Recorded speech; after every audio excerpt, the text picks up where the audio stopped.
تجهيزات العيد هنجهز بقى عشان خاطر الصابليه والبيتي فور عشان نزين بيهم. هنعمل بقى الفستق الكداف في البيت، بس المرة دي بالسوداني مش بالبسلة، وبرضه هنستخدم معاكم بالبسلة وهنوريكم ان شاء الله في تجهيزات العيد.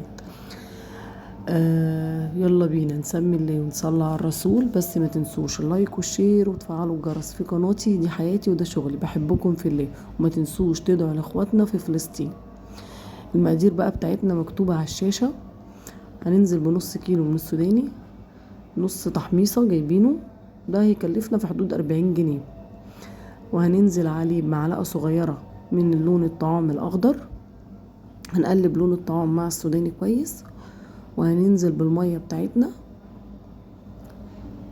ونقلبهم كويس.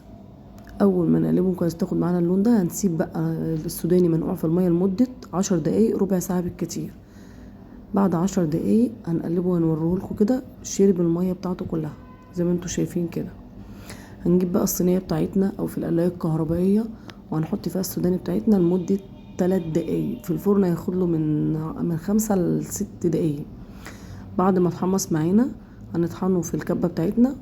دلوقتي بقى هننزل بطعم الفستق او ريحة الفستق، بيخليها في ناحية تانية خالص بالشكل اللي احنا شايفينه ده. عملت معانا الكمية المحترمة ديت، وهنوريهولكوا برضو زي ما انتوا شايفين كده.